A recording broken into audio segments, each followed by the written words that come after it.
غور کیجیے گا کہ بہت بڑا مسئلہ جناب ام کلثوم کے حوالے سے، آپ کی شادی کا مسئلہ،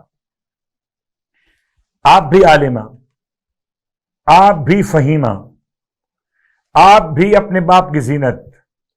آپ بھی امام کے ساتھ شریک رہنے والی، آپ بھی اللہ کے رسول کی نگاہوں میں محبوب ترین شخصیت۔ البتہ ہجرت کے 11ویں برس میں آپ کی آمد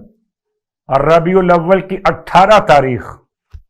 بہت کم لوگ اس تاریخ کو جانتے ہیں، لیکن شہزادی کونین کے یہاں یہ بیٹی جناب زینب کبریٰ سے 1 سال چھوٹی ہے۔ ہجرت کے 7ویں برس میں اگر یہ پیدا ہوئیں تو 4 سال کی ہوں جب اللہ کے رسول کا دنیا سے وصال ہوا ہو، 4 سال۔ اب رہا مسئلہ، نام رقیہ ہو، نام زینب صغریٰ ہو، کنیت ام کلثوم ہو، القاب سارے وہی تو جناب زینب کبریٰ کے لیے۔ لیکن ان سارے معاملات کے ساتھ ساتھ دیکھنا یہ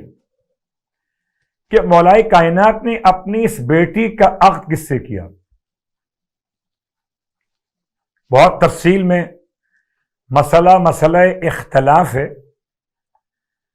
تواریخ کے اعتبار سے، اور عام طور پہ مورخین نے جس پر اعتماد کیا ہوا ہے زبیر بن بکار، جو علماء تشیع کے نزدیک قابل اعتماد نہیں، اور اس کی مولا کائنات سے دشمنی بہرحال بعض مقامات پہ ظاہر بھی ہے، تو اس کی روایات پر بھروسہ نہیں ہو سکتا۔ پھر کچھ ایسی کمزوریاں اس رشتے کے حوالے سے کہ جو شہرت دی گئی خانوادہ اہل بیت کی اس بیٹی اور حکمران وقت کے اعتبار سے۔ ام کلثوم مولا کائنات کے گھر میں ایک اور ام کلثوم بھی ہے کہ جن افراد نے مہر لکھا، جن افراد نے ام کلثوم کا سن لکھا، وہ لکھا 4 یا 5 سال کا سن اور 40 درہم مہر، اور شادی امام نے فرمائی حکمران وقت سے۔ تو 17 ہجری میں اگر یہ شادی ہو تو یہ بچی 4 یا 5 سال کی نہیں ہو سکتی، یعنی ہم کہہ سکتے ہیں کہ اتنا بڑا مغالطہ ہوا نام کی بنیاد پر۔ جناب اسماء بنت امیس جو ایک نکاح میں رہنے کے بعد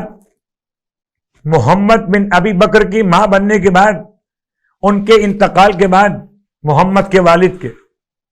جب مولا کائنات کی نکاح میں آئی ہیں تو پھر آپ کے ایک بیٹی پیدا ہوئی جو وہاں سے تھی، محمد بن ابی بکر کے والد سے وہ بیٹی تھی، یعنی سگی بہن محمد بن ابی بکر کی، اس کا نام ام کلثوم رکھا گیا۔ اب چونکہ مولا کائنات کے گھر میں پلی، مولا کائنات نے اپنی شفقت میں رکھا اور اسی کا رشتہ مانگا گیا تھا، تو رشتہ مانگا گیا اس بیٹی کا، ام کلثوم، جو مولا کائنات کے گھر میں پلی مگر بیٹی ہیں ان کی جو والد ہیں محمد بن ابی بکر کے۔ اور یہ ام کلثوم جو جناب سیدہ کی بیٹی ہیں، ان کی ولادت باسعادت تو شہزادی کونین کی شہادت سے پہلے ہوئی ہوگی، اور شہزادی کی شہادت ہجرت کے 11ویں برس میں ہو گئی، تو ہجرت کے 17ویں برس میں یہ بچی 4 یا 5 سال کی نہیں ہو سکتی، ناممکن۔ تو اب مسئلہ واضح ہو گیا، اور اس کی بہت تفصیل میں ہم نہیں جائیں گے، بس اتنی بات کافی کہ ام کلثوم نام کے اشتباہ کی بنیاد پر یہ مسئلہ سامنے آ گیا۔ ام کلثوم کا نکاح تو جناب سیدہ کی بیٹی ہیں، ویسے تو ساری امت کی بیٹیاں مولا کائنات کی بیٹیاں، سوائے ان بیویوں کے جو مولا کے حرم میں آ گئی۔ آپ پوچھیں یہ بات کہاں سے پڑ گئی؟ تو یہ اللہ کے رسول کی روایت ہے۔ فرماتے ہیں سرکار ختم یہ مرتبہ صلی اللہ علیہ وآلہ وسلم، اللہم صلی علی محمد وآل محمد، فرماتے ہیں کہ یا لی انا و انت ابوا ہذہ الامہ، یا لی میں اور آپ اس امت کے روحانی باپ ہیں، تو سب کے لیے آپ مثل باپ کے ہیں۔ ساری بیویاں مولا کے جو نکاح میں آئیں ان کے ماں سوا ساری بیویاں امت کی بیویاں آپ کی بیٹیاں ہو گئی۔ تو اب چاہے نام ام کلثوم ہو یا کوئی نام ہو،